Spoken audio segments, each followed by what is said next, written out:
Hey everyone, I'm Farah and I'm 28 years old. I highly recommend you get your snacks for this one because it's going to be a long ride. You see, my life has been a whirlwind of ups and downs, and honestly, I never thought I'd end up where I am today. But hey, let's dive right in.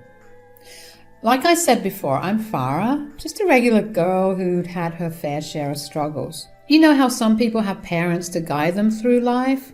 Well, I didn't have that luxury. I was an orphan, navigating the world on my own and having to fend for myself when I turned 18. As you can imagine, I made a bunch of dumb decisions along the way. But wait, here's where the plot twist comes in. Despite all the chaos and uncertainty, life threw me a bone. I scored a full ride scholarship to a decent university. Can you believe it? I went from feeling like I'd end up on the streets to having this incredible opportunity. I decided to take advantage of this and major in both finance and media, a combination that felt like the ultimate power move, mainly because I didn't know what else to do. Fast forward to my graduation, I was ready to take on the world. Armed with my dual degrees and a determination like no other, I was on a mission. I felt like I could conquer anything, and I was ready to prove it. But, as we all know, life loves to throw curveballs. Cue COVID-19, the global pandemic that flipped everyone's plans upside down. Remember that? Suddenly, everything was uncertain, and the world was changing at an unprecedented pace. Like so many others, I had to adapt quickly. I knew I had to pivot if I was going to survive this. I began exploring remote job opportunities and diving into the world of online work. Turns out, I had a knack for things like affiliate marketing and content writing. My background in finance and media turned out to be the perfect combo for this digital landscape. And here's where things get even more interesting. As I delved deeper into this online world, I realized I was onto something big. My hard work paid off, and I was rising through the ranks as a promising businesswoman. The more I learned, the more I earned, not just financially, but in terms of confidence and self-belief. All right, folks, we're diving back into the story, and let me tell you, the plot only thickens from here. So you know I was on this wild ride conquering the online world with my affiliate marketing skills, right? Well, that's when I crossed paths with the guy who would change my life, Ali. At first, things were pretty great between us. We clicked, we laughed, and life felt like an exciting adventure. And here comes the twist. Within a mere 6 months of knowing each other, we decided to take the plunge and get married. Now, let me just say, in hindsight, I realized we rushed into things way too quickly. Like, come on, 6 months is barely enough time to know someone's favorite color, let alone the rest of their life story. Don't get me wrong, though, despite the whirlwind romance, I appreciate the learning experience. Every decision, good or bad, shapes who we are, right? So yeah, I learned a thing or two about slowing down and really getting to know someone before signing up for a lifetime together. Now, let's talk about Ali's reaction to my work. When he first asked what I did, he kind of brushed it off, like, "Oh, that's cute. You're dabbling in some online stuff." Little did he know my little online gig was about to blow up in a major way. I'm talking viral posts. The kind that sends your follower count soaring and your bank account doing the cha-cha. Suddenly, I wasn't just pulling in a few bucks here and there. Nope. I was raking in some serious cash, and guess what? I became wealthier than my own husband. Yeah, you read that right, and here's where the drama ramps up. Ali, bless his ego, wasn't exactly thrilled about the whole situation. Imagine this. A guy who thought my job was some adorable little side hustle was suddenly staring at my skyrocketing bank balance. And, well, let's just say he wasn't jumping for joy. I could practically see his pride deflating like a balloon. It was like watching a reality show unfold right in front of me. Then one day he approached me with this BS. "Hey, Farah, I've been thinking about your whole online thing. Do you really believe it's a sustainable career? What do you mean? I mean, don't you think it's time to consider something more stable? It's nice that you're trying this out, but come on, let's be realistic. You're not really making a significant income from it.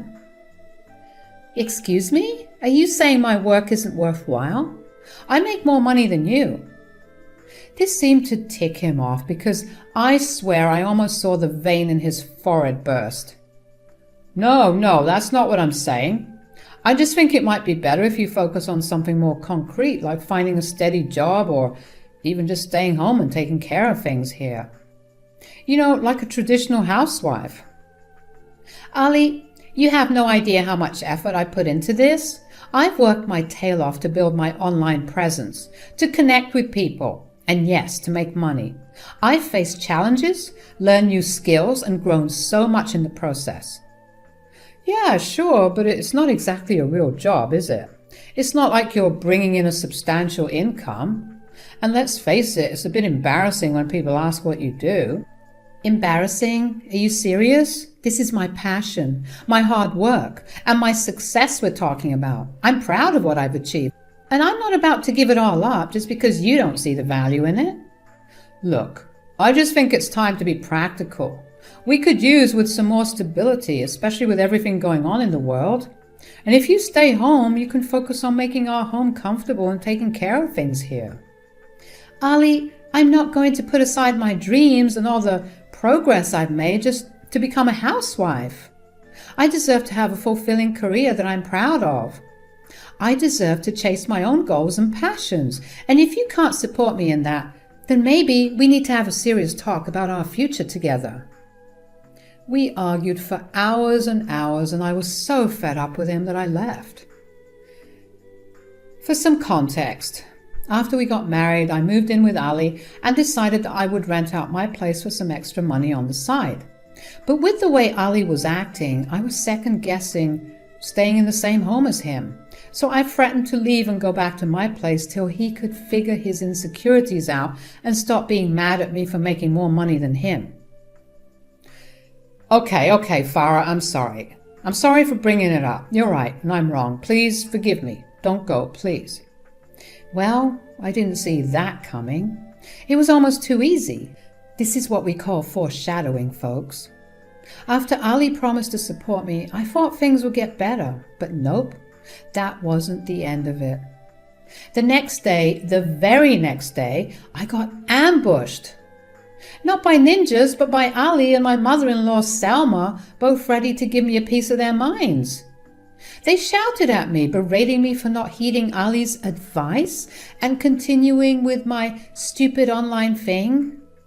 I was caught off guard, and their words felt like daggers piercing through me. I couldn't hold back the tears. I felt trapped and utterly defeated. I had worked so hard to get here, to build my career and my life, only to have it torn apart by the very people who were supposed to support me. And it didn't stop there. They decided to make my life even more miserable. They loaded me up with household chores and tasks, leaving me with no time or energy to focus on my work. They were seriously determined to sabotage my success and break my spirit. As weeks went by, my revenue started to decline. My once thriving online presence was crumbling, and with it, my confidence and my self-worth. I was living in a nightmare, trapped in a cycle of abuse and manipulation that I couldn't escape. Every day, I'd sit in front of my computer trying to salvage what was left of my work. But the weight of their insults and demands was suffocating. I felt like I was drowning, unable to catch my breath, let alone regain control of my career. The worst part? I started believing their insults. I started believing that all I was meant to be was some brainless housewife. I was stuck between a rock and a hard place. On one hand, I wanted to pack up and leave, to go back to my own house and reclaim my independence. But on the other hand, fear held me back. I was scared of the consequences, of their anger, of the unknown. I desperately wished things had turned out differently. I wished I could go back to the days when I felt invincible, when I believed I could take on the world. I thought I could handle it, endure whatever they threw at me. But there's a limit to how much anyone can take, and that day, that breaking point, well, it came like a freight train. Ali had pushed me to my limit. He'd been forcing me to cook, not just a meal, but a feast, only to reject it all and make me start all over again. I was cooking from 8 a.m. to 11 p.m., giving me zero time to work on my job. It was like a sick game to him, a way to assert control and keep me on edge. And on that day, I couldn't take it anymore. I stood my ground and told him to stop treating me like a servant, like I was there to cater to his whims. Well, let's just say he didn't take that well. He got angry, angrier than I'd ever seen him before. And then he did something he'd never done before. He hit me. That smack across my face was like a wake-up call. Suddenly, everything became clear. As I fell to the ground, I felt something snap inside me. It was as if I finally realized the extent of the abuse I'd been enduring. I looked up at him, anger and fear coursing through me, and without thinking I grabbed the nearest object, a knife. I pointed it at him, my hand trembling, but my resolve unwavering. Farah, I don't know what came over me. I'm so sorry. Please hear me out. Crap, why did I just do that? His apologies fell on deaf ears. I'd heard the excuses before. I knew that once that line had been crossed, there was no going back. So, with the knife in my hand, I told him that I was done, that I couldn't do this anymore. I said I was leaving, and this time for good. With the knife still in my grip, I quickly went upstairs to pack a bag, having all of my essentials, and I walked out of that house, threatening to call the cops if he so much as looked at me. He started blubbering and crying as if he was the one who just got assaulted, and that's when I knew that I could never love him. That toxic environment that had suffocated me for far too long. I didn't know where I was going, but I knew I couldn't stay there. I drove back to my own house, which thankfully wasn't occupied at the time. It was the one place where I could finally breathe, and I wondered why I ever left in the first place. I sat there, tears streaming down my face, realizing the mess I had gotten myself into. I had read enough self-help books to know that once someone crosses that physical line, it's not going to stop. And I wasn't going to wait around to see how much worse it could get. I knew I had to take charge of my life again, to reclaim the strength and independence I had fought so hard for. It was a tough journey ahead, one filled with uncertainty and fear. But at least I was on a path to reclaim my own power and break free from the chains that had bound me for far too long. I sat there in my own home, finally able to face the truth that I had been avoiding for so long. The reality of the abuse I had endured settled in, and I let myself break down. I allowed the tears to come, to wash away some of the pain that had been buried deep within me. Amidst my emotional turmoil, my phone continued to ring incessantly. Each call was from Salma. I had been ignoring her calls, hoping that if I stayed quiet, she would eventually give up. But she was persistent, and eventually I answered, my voice heavy with exhaustion. Salma's voice on the other end sounded different, sad, almost defeated. She pleaded with me to go back to Ali, to sort things out, to mend the broken pieces of our marriage. Her words were like daggers, reminding me of the twisted web of guilt and manipulation that had kept me captive for so long.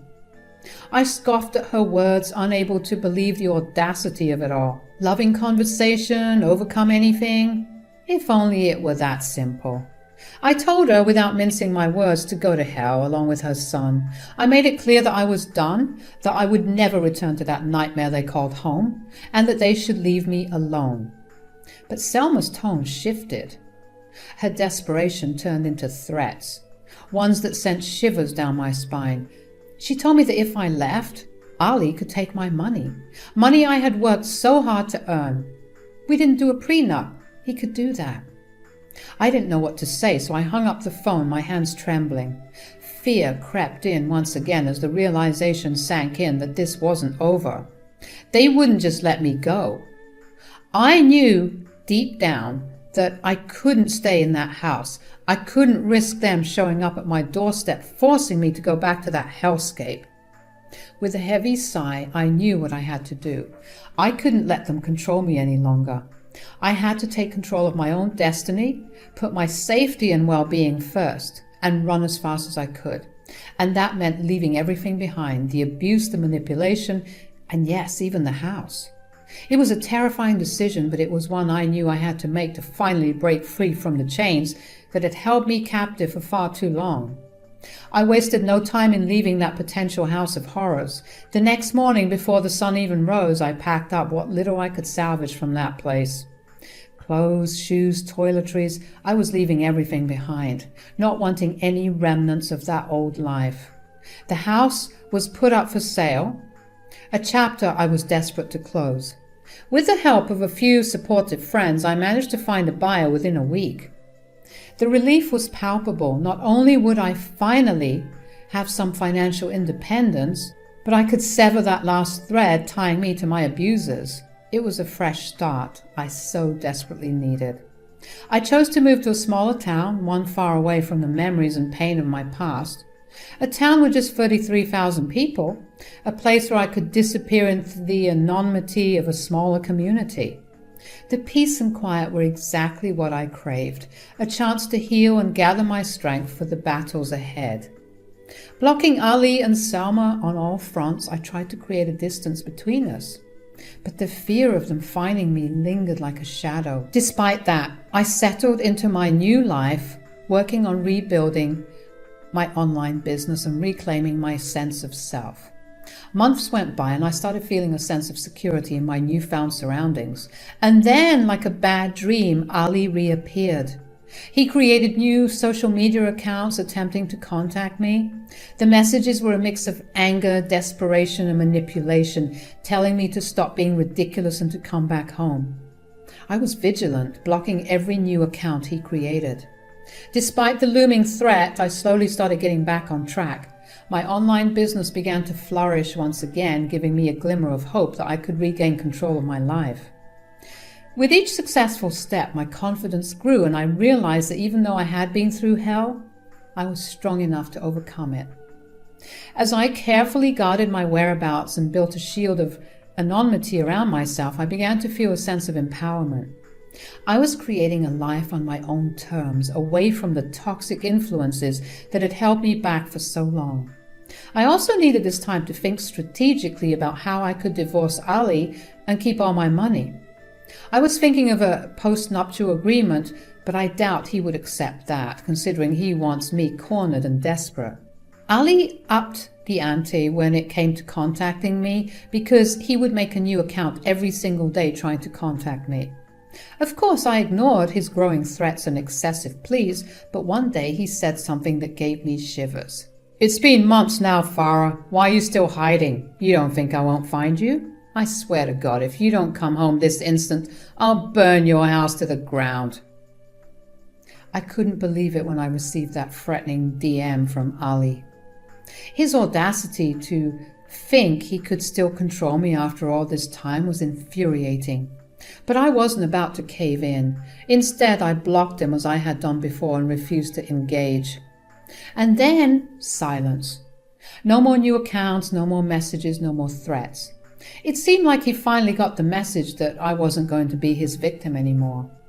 But a week later, I received a message from a friend back in my old town.